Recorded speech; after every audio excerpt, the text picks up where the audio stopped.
요단 강을 이제 건너서 예루살렘으로 가려고 하는 중에 있는데 수많은 다윗을 환영하는 인파가 이미 도착해 있었습니다. 그중 본문에서는 이 많은 사람들 중에서도 특별히 세 사람과의 만남에 주목하고 있는데요. 첫 번째는 시므이와의 만남입니다. 오늘 다 읽지 않았습니다만은 이 시므이라는 사람이 다윗이 압살롬의 반역 때문에 피난을 가던 그 길에 끝까지 따라오면서 돌을 던지고 다윗을 저주했던 바로 그 사람이죠. 그는 아마 다윗이 다시 왕으로 복귀할 것이라고는 전혀 예상하지 못했을 것입니다. 이제 돌아오는 다윗 왕을 맞이해야 되는 이 발등에 불이 떨어진 시므이는 제일 먼저 앞장서서 다윗의 귀환을 환영하고 그가 요단강을 건너도록 적극적으로 돕게 되죠. 18절을 보면은 시므이가 다윗에게 엎드렸다라는 표현이 나옵니다. 성경에서 엎드린다, 엎드려 절한다는 표현이 크게 세 가지 방식이 나오는데요. 첫 번째는 단순히 엎드리는 게 있고요. 두 번째는 얼굴을 땅에 대는 것이 있습니다. 여호수아 5장 14절에 보면 여호수아가 여호와의 군대 대장을 만났을 때 취한 행동이죠. 조금 더 겸손히 공경하는 방식의 자세라고 할 수 있겠습니다. 세 번째는 얼굴을 땅에 댈 뿐만 아니라 아예 콧구멍을 땅에 대는 방식이 있어요. 사무엘상 25장 23절 보면은 아비가일이라는 여인이 나중에는 다윗의 아내가 되죠. 나발이라는 사람의 아내였습니다. 나발을 다윗이 굉장히 호위했음에도 불구하고 다윗의 작은 부탁을 나발이 굉장히 경멸하면서 무시하고 거절하죠. 이에 분노한 다윗이 나발을 죽이기 위해서 자신의 군대와 함께 몰려오고 있다는 소식을 듣고 아비가일이 급하게 먹을 것들과 잔뜩 싸가지고 다윗을 맞이하다가 다윗을 딱 만났을 때 취한 행동이 바로 이 세 번째 콧구멍을 땅에 대어 엎드리는 자세였습니다. 이 셋 중에 첫 번째 방식이 가장 낮은 단계의 표현이고 세 번째가 가장 공경하는 태도의 인사라고 할 수 있겠는데 오늘 본문 시바의 경우에는 첫 번째 경우였습니다. 최상의 공경을 나타내는 표현은 아닌 거죠. 자, 그는 지금 자신의 사병 1000명과 함께 다윗에게 일종의 정치적 딜을 하기 위해서 찾아온 것입니다. 시므이는 자신이 했던 저주와 모욕을 이제 마음에 두지 말라라고 이야기하고 있어요. 죄를 돌리지 마옵소서 이런 표현을 하는데 죄가 있다고 생각하지 말아달라 이런 뜻입니다. 자신의 잘못을 깨닫고 용서를 빈다기보다는 지난날의 과오를 이제 덮어준다면 베냐민 지파와의 정치적인 연합을 자신이 책임지겠다라고 하는 암시인 것이죠. 자신이 귀환하는 다윗을 가장 먼저 영접하면서 고개를 숙이는 그런 성의를 보였으니까 지난날의 잘못은 떠나보내고 함께 하자라고 하는 호소인 것입니다. 사울의 가문이었던 이 베냐민 지파와의 협치가 다윗에게는 굉장히 중요했기 때문에 그를 소홀히 대할 수는 없었어요. 마음 같아서는 당장 원수를 갖고 싶고 자기를 저주하던 그 사람을 당장 죽여버리고 싶었을지도 모르겠습니다만은 당장 시므이를 처벌하는 데는 굉장히 큰 정치적인 부담이 있었던 것이죠. 이런 다윗의 속도 모르고 스루야의 아들 아비새가 시므이를 쳐 죽여야 된다고 막 주장을 합니다. 그러자 다윗은 오히려 그를 나무라면서 시므이를 죽이지 않겠다고 맹세하고 있는 모습을 보이고 있는 것이죠. 다윗은 원래 어떤 사람이었습니까? 왕이 된 다음에 블레셋을 쳐서 이기고 모압과 암몬을 굴복시키면서 어딜 가든지 승리하던 다윗의 모습과는 굉장히 대조적인 모습을 오늘 본문은 보이고 있죠. 두 번째는 무비보셋과의 만남입니다. 다윗은 친구 요나단과의 우정을 생각해서 그의 아들인 무비보셋을 자신의 아들처럼 대우합니다. 함께 식탁에 초대해서 먹고 그를 사랑하고 아들처럼 대했죠. 무비보셋의 종 시바의 거짓말에 속아가지고 지금껏 무비보셋이 자신을 배신한 것으로 알고 있었던 다윗은 실상 정반대였다는 것을 직면하게 됩니다. 무비보셋은 다윗이 돌아오는 날까지 발도 씻지 않고 수염도 깎지 않고 옷도 빨아입지 않았어요. 마침내 다윗을 만나자 그는 시바가 자신을 속이고 왕께 자신을 모함했다고 호소합니다. 무비보셋이 모함하였나이다 이런 표현을 쓰는데 히브리 단어 라갈이라는 단어가 쓰였습니다. 이 라갈이라는 말은 이 사람의 발을 뜻하는 레겔이라는 말에서 유래한 동사인데요. 뜻이 여러 가지가 있어요. 부지런히 걷다라는 의미가 있습니다. 발에서 나온 말이기 때문에 연결이 되겠죠. 부지런히 걷다라는 말도 있고, 부지런히 돌아다니면서 막 비방하고 모함한다는 뜻도 있어요. 그러니까 굉장히 양면적인 뜻이 있는 거죠. 부지런히 걷다라는 뜻도 있고 모함하다는 뜻이 있는데, 자신이 걷지 못하는 절름발이인데 자기 종은 부지런히 걸어다니면서 자기를 모함했다라는 것을 강조하고 있는 것이죠. 불편한 몸으로 좋기 30km 이상은 걸어왔을 무비보셋의 초췌한 모습을 보면서 다윗은 시바가 거짓말을 했다는 것을 알 수 있었을 것입니다. 그러나 다윗은 시바를 처벌할 수 없었어요. 공경에 빠진 자신과 군대를 위해서 음식을 가져왔던 사람이기도 하고, 그는 시므이와 더불어 베냐민 지파 세력을 등에 업고 있었기 때문이죠. 결국 다윗은 무비보셋과 시바에게 사울의 토지를 절반씩 나누어 갖게 합니다. 자, 마지막 세 번째는 바르실레와의 만남인데요. 이 바르실레라는 사람은 다윗이 망명 생활을 할 때 그에게 모든 음식을 공급해 주던 은인이었습니다. 그는 매우 부자였지만 나이가 많은 노인이었어요. 그래서 다윗이 그에게 이제 예루살렘으로 같이 가면 내가 극진히 대접하겠다 그런 이야기를 하지만, 자신이 이제 나이가 너무 많아서 함께 가봤자 도움이 되지 않고 김함이라는 사람을 데려가 달라고 부탁을 합니다. 학자들은 김함을 바르실레의 젊은 아들이라고 해석을 합니다. 가장 힘들 때 큰 힘이 되어 주었던 바르실레를 잊지 않고 다윗은 김함을 데려다가 선대할 뿐만 아니라 나중에 자기를 이어서 왕이 되는 솔로몬에게 바르실레의 자손들을 선대하라는 유언을 남기기도 하죠. 자, 오늘 세 가지 만남을 우리가 보면서 간단하게 한번 적용해 보도록 하겠습니다. 인생의 여정을 걸어가다가 보면 수많은 사람들과 만나기도 하고 또 헤어지기도 하죠. 그런데 그 사람들을 좋은 사람과 나쁜 사람, 혹은 내 편과 네 편으로 딱 잘라 둘로 나눌 수 없을 때가 참 많다는 것을 우리는 경험합니다. 다윗이 자신을 저주하던 시므이를 그냥 내칠 수 없었던 것처럼 때로는 적과의 동침을 해야 될 때도 있습니다. 다윗과 무비보셋처럼 사이가 좋았던 사람과 오해가 쌓여서 서운함이 생기고 관계가 소원해지기도 하고, 그러다가 다시 또 회복하는 일이 있기도 하죠. 또 시바처럼 내 곁에 있는 어떤 사람이 나랑은 관계가 좋은데 다른 사람에게는 그렇게 좋은 사람이 아닌 경우도 종종 보게 되죠. 그런가 하면 바르실레처럼 가장 힘든 순간 함께 해준 전우이자 은인인, 그저 고마운 사람이지만 은혜를 다 갚지도 못하고 헤어지게 되는 사람들도 있습니다. 여러 사람들을 우리가 오늘 본문에서 보지만 이 세 사람과의 다윗의 관계를 보면서 사람은 사랑하고 섬길 대상이지 믿고 의지할 대상이 아니라는 것을 우리는 다시 한번 깨닫게 되는 것이죠. 우리 모두는 어딘가 부족하고 깨지고 상한 죄인들입니다.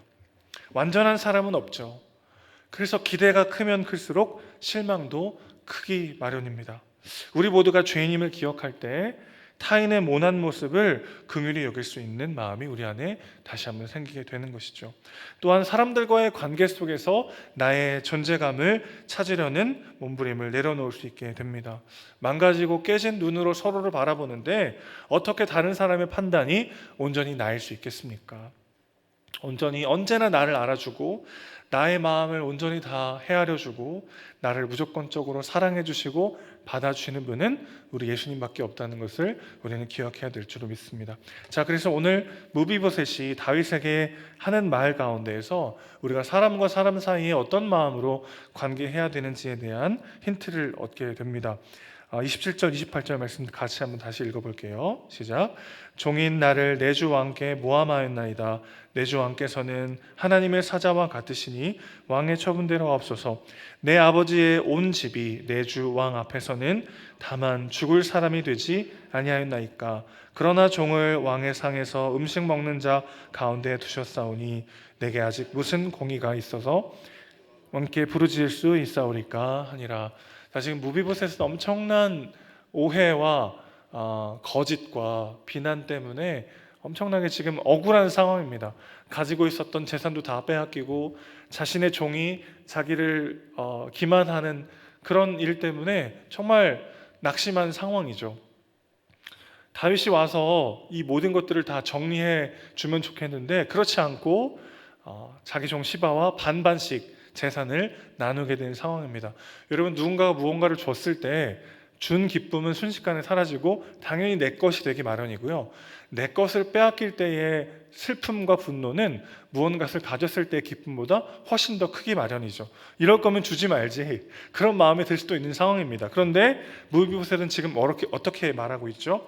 그것들을 원망이나 미움이나 분노로 터뜨리는 것이 아니라 원래 자기가 어떤 존재인지를 기억합니다. 자신은 사울 왕가의 사람이고 사실 이전 왕조 사람이기 때문에 숙청의 대상이죠. 이미 죽었어도 할 말이 없는 그런 사람입니다. 그래서 다윗에게 이렇게 고백하죠. 내 주 왕 앞에서 나는 다만 죽을 사람입니다. 그런데 종을 왕의 상에서 음식 먹는 자 가운데 두셨사오니 내게 아직 무슨 공의가 있어서 다시 왕에게 부르짖을 수 있겠습니까? 이렇게 고백합니다. 여러분, 우리가 살다 보면 어떤 사람들에게 겪게 되는 실망과 분노와 서운함 때문에 우리의 마음이 무너질 때가 있죠. 그럴 때 우리가 기억해야 되는 건 무엇입니까? 모든 사람이 완벽하지 않다는 겁니다. 그리고 거기에는 누구도 포함되죠? 나 자신도 포함됩니다. 특별히 누구 앞에서요? 하나님 앞에서의 내가 어떤 존재인가? 죽을 수밖에 없는 죄인인 내가 하나님의 자녀가 되어 그분의 부르심과 사명 앞에 초청되고 하나님과 함께 동행하면서 영원토록 왕노릇할 하나님 나라의 상속자로 이미 부름받았다라는 그 감사와 감격이 오늘 우리가 당하게 되는 손해와 결핍과 억울함과 비참함을 덮고도 남는 은혜가 있으시기를 주님의 이름으로 축원합니다. 사람에게 기대할 때 우리는 실망할 수밖에 없죠. 또 내 편, 네 편, 좋은 사람, 나쁜 사람으로 딱 잘라 말할 수 없을 만큼 사람이란 모두가 다 망가지고 깨진 존재들이죠. 그리고 그 사람을 보면서 하나님 앞에서의 내 모습을 우리는 늘 발견하게 됩니다. 저 사람, 사랑하기가 너무 힘든 사람, 섬기고 그 사람에게 베풀고 다가가기에 그럴 공로와 자격과 이유가 아무도 없는 그런 사람들과 우리가 엮이게 될 때 지치고 상하고 무너지는 마음들을 경험합니다. 동시에 우리는 거울처럼 하나님 앞에서 우리의 진짜 모습을 보게 되는 것이죠. 사랑받을 자격 없고 구원받을 아무 이유가 없는 우리를 하나님은 구원하시고 죄에서 건지셨을 뿐만 아니라 하나님의 자녀 삼아 주셨습니다. 그리고 우리에게 하나님이 주신 거룩한 사명들이 있죠. 하나님 나라의 상속자로 그분의 자녀로 우리는 부름받았고 그 은혜를 누리며 이 자리에 있습니다. 그것을 기억하는 시간이 되길 소망합니다. 사랑하기 힘든 사람, 섬기기 어려운 환경 속에서 우리는 하나님 앞에서의 우리의 모습을 바라봅니다. 내 주 왕 앞에서 저는 그저 죽을 수밖에 없는 죄인이었으나 그런 나를 살리시고 사랑하시고 사용하시는 주님의 은혜 앞에 내가 무슨 의의가 있겠습니까? 무슨 호소할, 무슨 억울할 게 있겠습니까? 그런 고백이 우리 안에 회복되길 소망합니다. 우리가 경험하는 손해, 상실, 예수 너무 일찍 믿어가지고 나만 손해보는 그런 마음이 들 때가 있잖아요. 그럴 때 내가 이미 받아 누린 은혜에 비하면 내가 흘린 대가는 정말 아무것도 아니라는 것을 다시 한번 경험하고 주님 주신 은혜와 사랑을 깊이 다시 마음에 채워서 그것들을 옆으로 흘려보내는 방식으로 또 그 사람을 사랑하고 섬기고 기도하며 나아가고, 그럴 때 정말 내게 주신 은혜가 머리에만 남아있는 지식이 아니라 우리의 전 영혼과 몸과 마음을 뒤흔드는 살아있는 진리가 되어 오늘 하루를 넉넉히 살아내는 저와 여러분 되시기를 주님의 이름으로 축원합니다. 기도하겠습니다. 아버지 하나님, 수많은 사람들과의 관계 속에 때로는 지치고 상하고 넘어질 때가 있습니다. 믿고 신뢰했던 사람에게 배신당하고 그 사람에게 실망하여 상처받을 때도 있고, 정말 함께하고 싶지 않은 사람인데 그 사람과 계속 삶을 공유해야 하는 순간에 놓여 있을 때도 있습니다. 너무 사랑하고 너무 고마운 사람에게 은혜를 다 갚기도 전에 헤어져야만 하는 안타까운 상황도 있습니다. 그런 숱한 만남과 이별 속에 우리가 결코 사람을 의지해서는 안 된다는 것을 다시 한번 깨닫습니다. 우리 모두가 어느 정도 망가지고 깨진 죄인이기 때문에, 아니 하나님 앞에 죽을 수밖에 없는 소망 없는 죄인이기 때문에 서로가 서로를 찌를 때도 있고 아직 완성되지 않는 모습으로 서로를 대할 때가 있음을 기억하게 하시고, 믿고 신뢰하는 것이 아니라 사랑하고 섬기는 대상으로 사람을 바라보는 우리가 되게 하여 주옵소서. 그렇게 또한 도저히 사랑할 수 없고 섬기기 어려운 그 사람의 모습을 보면서 하나님 앞에서의 내 모습이 그러하다는 것을 기억하는 우리가 되길 소망합니다. 주님 앞에 우리가 어떤 공로를 내세울 수 있겠습니까? 주님 앞에 감히 우리가 어찌 우리를 구원해 달라고, 우리를 사랑해 달라고, 우리를 축복해 달라고 호소할 수 있겠습니까? 아무런 공로가 없는 죄인 중에 죄인인 우리를 주님 긍휼히 여기시고 구원하셨을 뿐만 아니라 우리 하나님의 자녀요, 하나님 나라의 상속자로, 우리에게 거룩한 사명을 주신 사명자로 우리를 부르어 주셨습니다. 주님의 은혜를 다시 한번 되새기는 이 아침 되길 소망합니다. 나를 힘들게 하는 그 사람을 보면서 하나님 앞에서의 내 모습을 발견하게 하시고 주님 주시는 용납과 사랑과 은혜를 더 풍성히 누리며 그 넘치는 은혜로 옆으로 흘려보내고, 그렇게 하나님을 사랑하고 주님의 은혜에 감격함으로 오늘 하루를 넉넉히 살아낼 수 있도록 우리의 몸과 마음을 주관하여 주시옵소서. 우리 사랑이시고 주인이신 예수님의 이름으로 기도합니다. 아멘.